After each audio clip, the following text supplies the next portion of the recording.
Assalamu alaikum, brothers and sisters. Our video for today will be about Prophet Hud alayhi salam, the fourth prophet mentioned in Islam. So without further ado, let's start our video. In the vast desert of ancient Arabia, many great civilizations rose and fell, their stories buried beneath the ever-shifting sand. Understanding these ancient civilizations helps us learn important lessons about faith, humility, and the consequences of arrogance. One of these civilizations was the people of Aad. They were a mysterious and powerful tribe that lived in Al-Ahqaf, an area between Oman and Yemen, and was famous for its strength and for building tall, grand structures that made them seem unbeatable. But with their success came arrogance. They became boastful, believing that their strength and achievements were entirely their own. They started to look down on others and began to worship idols instead of Allah. They would gather to celebrate their power,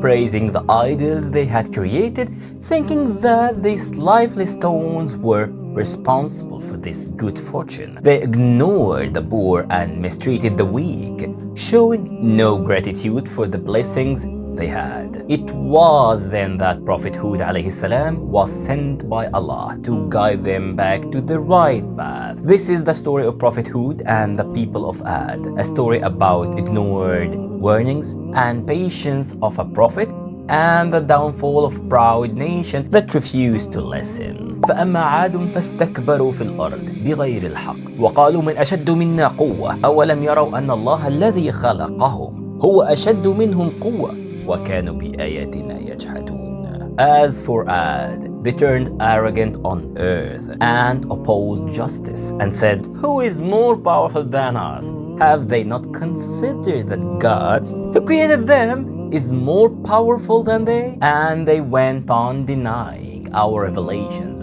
The Ad were no ordinary people. They were incredibly powerful, known for their physical strength and impressive construction skills. They could build monumental buildings that reached towards the sky. They were renowned across the lands, boasting of their power, prosperity, and their invincible city. The Aad were a thriving civilization with fertile lands and abundant resources. They were experts in agriculture, cultivation, vast fields, and their craftsmanship was unparalleled. Their homes were built with precision and their fortresses stood tall, showcasing their architectural brilliance. Their grand structures were built not only as homes but also as symbols of their strength, their pride, and their apparent invincibility. The people of Aad lived in a land of plenty. The fertile valleys and the abundance of water from the springs made their land lush and green. They were blessed with fertile fields, vast gardens, and abundant livestock, and they enjoyed a life of ease and luxury. Their cities were full of life, the markets bustling and the sounds of celebrations echoing throughout the land. They were proud of their prosperity and their achievements. But with prosperity came a growing arrogance. As their power led them to an ill-fated arrogance, they turned away from worshiping Allah and instead began to idolize their own achievements. The Aad saw themselves as supreme beings, attributing their success solely to their strength, dismissing any notion of a higher power. They built massive, impressive structures and believed that these accomplishments were purely due to their own abilities. They would hold grand gatherings to boast about their strength and riches, ignoring the poor and looking down upon those they considered weak. They mocked anyone who spoke of a higher power, seeing themselves as the ultimate force in the world. They believed that their skills, their bodies, and their resources were solely the product of their own efforts, and they grew increasingly dismissive of any divine authority. They fashioned idols from stone, attributing their good fortune to these inanimate objects, and their pride led them to reject the idea that they were in any way dependent on a creator. It was amidst this growing arrogance that Hud عليه السلام, a member of their own tribe, was chosen by Allah to be a prophet. The Quran describes Hud as a man of integrity, a voice of a reason in a world clouded by pride and ignorance. He was one of their own, familiar to them, yet his message was something they weren't ready to accept. وإلى عاد أخاهم هودا قال يا قوم اعبدوا الله ما لكم من إله غيره إن أنتم إلا مفترون. And to Ad, their brother Hud, he said, O my people, worship God. You have no other God besides Him. You do nothing but invent lies. Prophet Hud was neither a stranger nor an outsider. He spoke the language of Ad. He knew their customs, their pride, and their weaknesses. He was one of them, but with a mission that went beyond the realm of tribal loyalty. Hud called his people towards Tawheed, believing in only one God, Allah subhanahu wa ta'ala. He reminded them of the blessings they had been given and urged them to show gratitude to Allah by worshipping Him alone. Hud's message was simple but profound. قال يا قوم اعبدوا الله ما لكم من إله غيره إن أنتم إلا مفترون. O my people, worship Allah. You have no deity other than Him. Hud then appealed to the Aad sense of reason. He reminded them that everything they had, strength, prosperity, fertile lands, and architectural wonders, was a blessing from Allah. He wanted them to understand that their achievements were not their own, but gifts from a higher power. He urged them to turn away from their idols, lifeless stones that could neither benefit nor harm them, and worship the one who had given them life, strength, and abundance. Hud spoke to them about the transient nature of their achievements, reminding them that true success lies not in material wealth or power, but in the recognition of and submission to Allah's will. وإلى عاد أخاهم هود قال يا قوم اعبدوا الله ما لكم من إله غيره إن أنتم إلا مفترون. And to Ad we sent their brother Hud. He said, O my people, worship Allah. You have no deity other than Him. You are not but inventors of falsehood. Hud عليه السلام wasn't just delivering a warning. He was also offering hope. He reminded them that Allah was merciful and that if they repented, sought forgiveness, and turned back to Him, they wouldn't be blessed even more. وَيَا قَوْمِ اسْتَغْفِرُوا رَبَّكُمْ ثُمَّ تُوبُوا إِلَيْهِ يُرْسِلِ السَّمَاءَ عَلَيْكُمْ مِدْرَارًا وَيَزِدْكُمْ قُوَّةً إِلَى قُوَّتِكُمْ وَلَا تَتَوَلَّوْا مُجْرِمِينَ. And O my people, ask forgiveness of your Lord and then repent to Him. He will send rain from the sky upon you in showers and increase you in strength. Add it to your strength and don't turn away being criminals. He spoke of Allah's limitless mercy and the rewards that awaited them if they chose the path of righteousness. Hud's message wasn't one of doom. It was call to salvation. A reminder that the blessings that enjoyed weren't guaranteed, but could be increased if they turned towards Allah with humility and gratitude. But Aad wasn't interested in Hud's message. To them, Hud was an outlier, a man possessed by strange beliefs that challenged the very foundation of their society. قالوا يا هود ما جئتنا ببينة وما نحن بتاركي آلهتنا عن قولك وما نحن لك بمؤمنين. They said, O Hud, you have not brought us clear evidence, and we are not ones to leave our gods on your say-so, nor are we believers in you. They questioned why they should give up their idols, why they should relinquish their pride, and why they should submit to an unseen God. They mocked Hud and ridiculed his warnings, calling him foolish and possessed. As usual, do you intend to turn us away from what our forefathers worshipped? They would ask, dismissing his words as nothing more than the ramblings of a madman. To them, the notion of worshipping an unseen God was absurd. They believed their idols, which they could see and touch, were more worthy of worship. The leaders of Aad,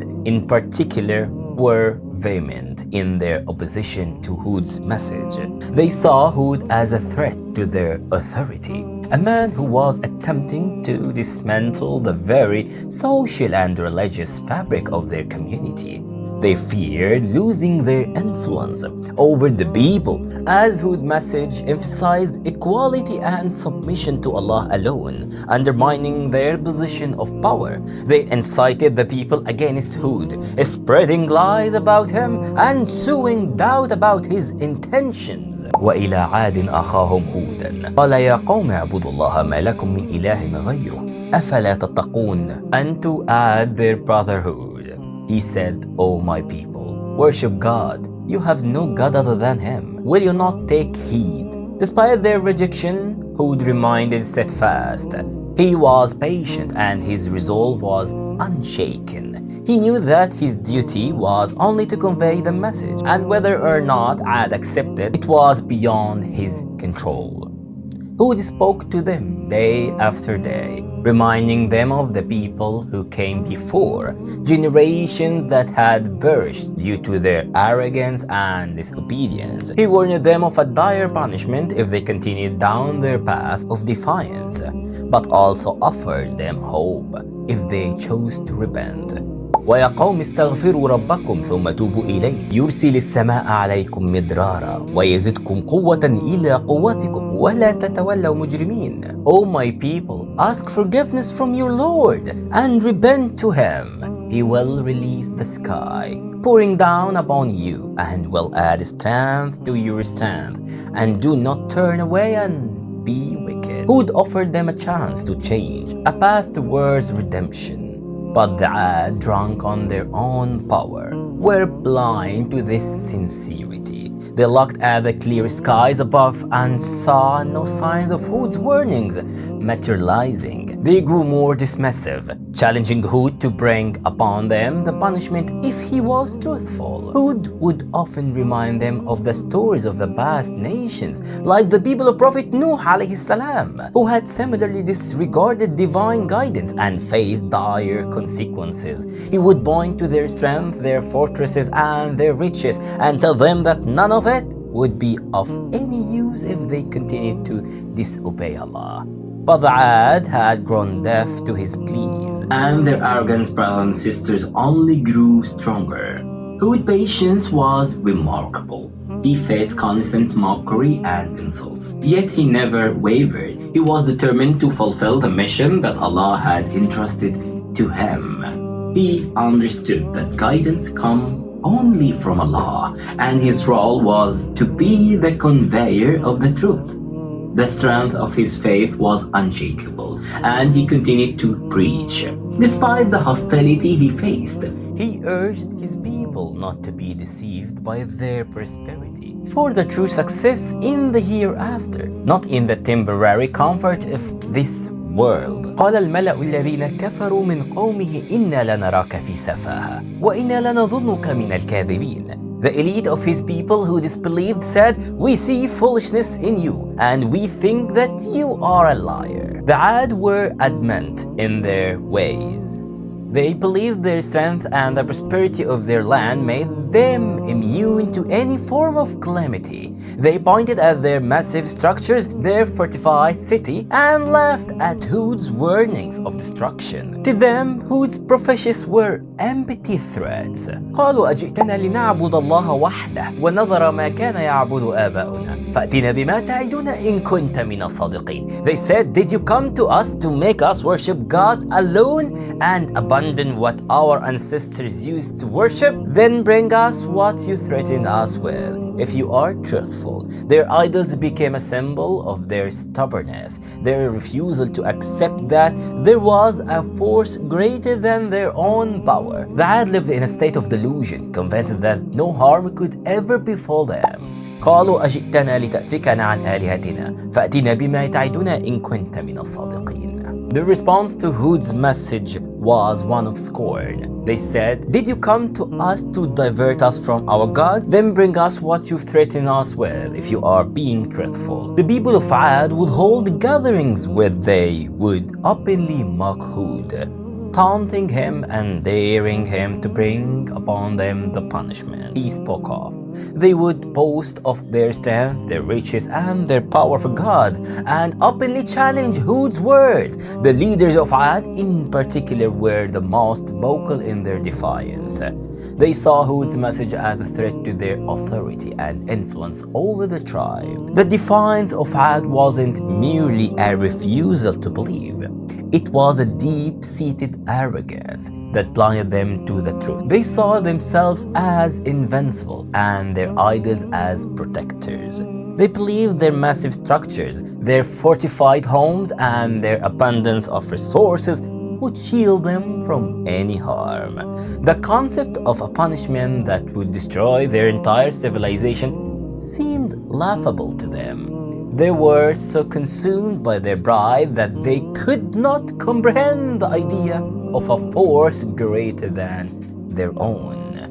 Hud continued to warn them again and again, reminding them of Allah's mercy and the importance of repentance. He told them that the very blessings they were proud of, could be taken away in an instant if they continued to disobey Allah. But the Aad were too arrogant to listen. They would gather in their grand assembly surrounded by their idols and laugh at Hud, mocking his warnings and daring him to bring upon them the punishment if he was truly a prophet for the last time. Here, brothers and sisters, was the end for this. ولما جاء أمرنا نجينا هودا والذين آمنوا معه برحمة منا ونجيناهم من عذاب غليظ. And when our command came, we saved Hud and those who believed with him by mercy from us, and we saved them from a harsh punishment. The punishment that Hud عليه السلام had warned them about was no idle threat. As the Aad continued in their obstinance, the skies began to change. The clear blue skies that had once been a source of pride for the Aad darkened, and a strange, ominous silence fell over the land. The winds, initially gentle, began to howl with a ferocity that the Aad had never encountered before. وأرسلنا عليهم ريحا صرصرا في أيام النحسات لنذيقهم عذاب الخزي في الحياة الدنيا ولعذاب الآخرة أخزى وهم لا ينصرون. So we unleashed upon them a screaming wind for a few miserable days to make them taste the punishment of shame in this life. But the punishment of the hereafter is more shameful, and they will not be saved. The Aad, instead of seeking forgiveness, believed the storm was a sign of a favor from their gods. They gathered in excitement, thinking the winds would bring rain and blessings, completely unaware of the danger. Their deep belief that their gods were always on their side led them to misinterpret the storm as a sign of prosperity. They couldn't imagine that it might be a punishment for their arrogance and disobedience. In their delusion, they celebrated dismissing Hud's warnings as baseless fear-mongering, unaware that their storm marked the beginning of their end. But the winds grew stronger, turning into a storm unlike any other. The gusts were relentless, tearing apart the very structures that Aad had so proud built. The storm continued for 7 nights and 8 days, unending fury that uprooted trees, flattened homes, and left nothing in its wake. The winds roared throughout the land, lifting people off the ground, tossing them like rag dolls, and destroying everything in their path. The Aad would once pride themselves on their strength, found themselves powerless in the face of Allah's wrath. The winds howled like 1,000 angry beasts, roaring through the land with a deafening force. Dust and sand filled the air, stinging their skin and making it impossible to see or breathe. Fear gripped their hearts as they struggled to find shelter.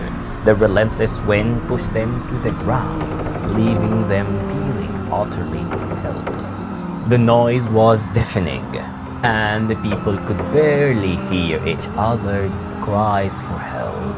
The storm was not only a physical force, but also an emotional one, breaking their spirits as they realized that all their strength and pride were meaningless against such fury.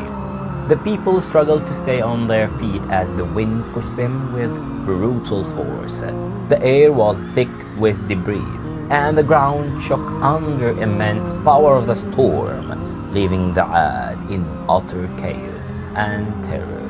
The winds carried them away like they were nothing more than dry leaves, their cries swallowed by the storm. Trees were uprooted, homes were torn apart, and the earth shook as the mighty Aad were reduced to nothing. Their once grand civilization, with its tall structures and proud people, was left in ruins, buried beneath the sand. Allah describes the punishment in the Qur'an. وَأَمَّا عَادٌ فَأَهْلِكُوا بِرِيحٍ صَرْصَرٍ عَاتِيَةٍ. And as for Aad, they were annihilated by a furious roaring wind. سخرها عليهم 7 ليال و8 أيام حسوما فترى القوم فيها صرعى كأنهم أعجاز نخل خاوية. He unleashed it upon them for 7 nights and 8 days in succession. You could see the people tossed around as though they were stumps of hollow palm trees. The description is vivid. Mighty men who once boasted of their power were now like hollow trunks, lifeless and scattered across the land. The storm was so intense that no one could stand against it. It was a clear sign that the power of man is nothing compared to the power of Allah. The Aad who once believed they were invincible were destroyed in an instant, leaving behind only ruins and a lesson for those who would come after. The storm didn't discriminate between the powerful and the weak, the wealthy and the poor. It swept through the entire land, leaving nothing but devastation in its wake. The very homes that the Aad had built to showcase their strengths were reduced to rubble, and idols were worshipped were shattered. The once thriving land of Al-Ahqaf was now a desolate wasteland, a silent reminder of what happens when the people turn away from Allah and choose arrogance over humility. ولما جاء أمرنا نجينا هودا والذين آمنوا معه برحمة منا ونجيناهم من عذاب غليظ. And when our decree came, we saved Hud and those who believed with him by a mercy from us, and we delivered them from a harsh punishment. As the storm brothers and sisters raged on, Hud and those who believed in his message were saved. Hud had been steadfast in his mission, enduring the mockery and abuse of all his people, yet never losing hope. He remained true to his duty, and in return, Allah granted him and the believers safety. They watched as the storm swept through the land, destroying everything that Aad had built, a testament to the fleeting nature of power when it's not accompanied by humility and submission to Allah. Hud's deliverance was a sign of Allah's justice, that those who believe and stay true to their faith will find protection, even in the most overwhelming of trials.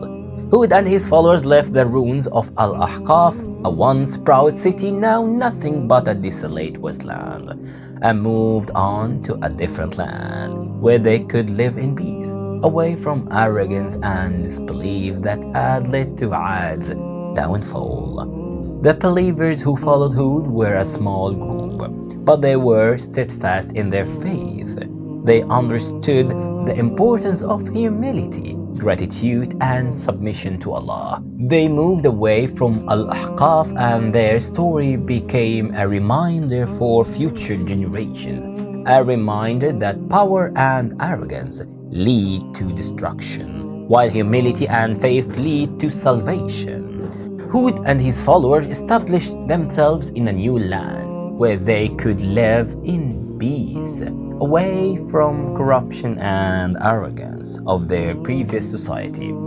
In this new land, they built simple homes, cultivated the land, and lived a life centered on faith and gratitude. They helped each other, lived in harmony, free from the pride and arrogance that had destroyed Aad. Their days were filled with worship, hard work, and the peaceful contentment that came from following the guidance of Allah. They continued to worship Allah and live according to His guidance.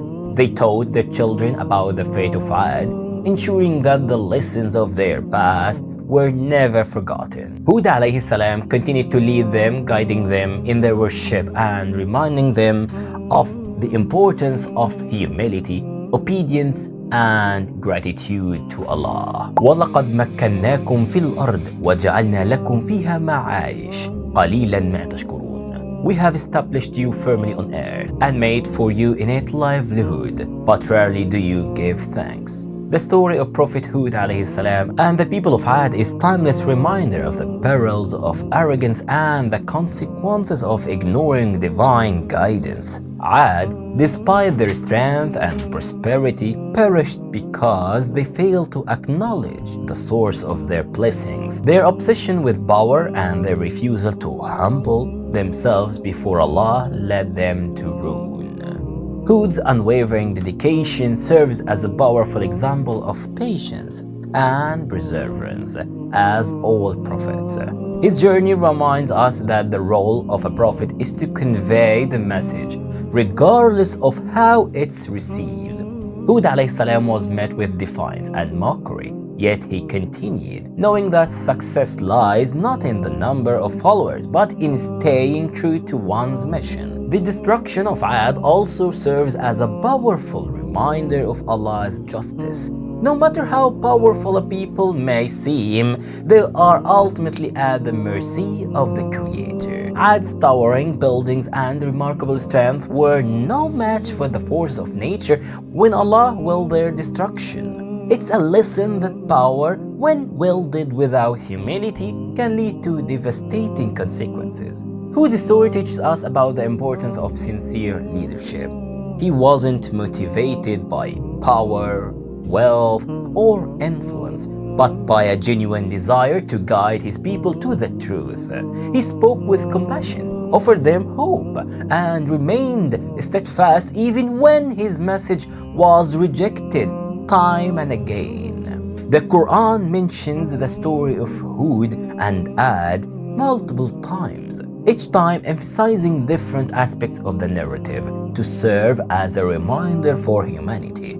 The story is not just a historical account, it's a message for all of us, a call to self-reflection. Are we, in our own lives, becoming like Aad, proud of our achievements and oblivious to the source of blessings? Are we heedless of the signs around us, ignoring the guidance that has been provided to us?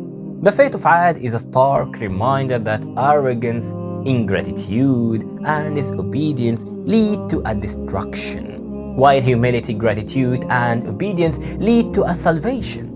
The story of Aad urges us to reflect on our own lives and to recognize that our blessings are not a result of our own efforts alone, but are gifts from Allah we must be grateful for. Conclusion. Today, the ruins of Al-Ahqaf lies buried beneath the sands, a silent testament to a once mighty nation that lost its way. Their story serves as a powerful reminder that pride and arrogance, one more time, can lead to downfall, and that these lessons are still relevant for us today as we navigate our own lives.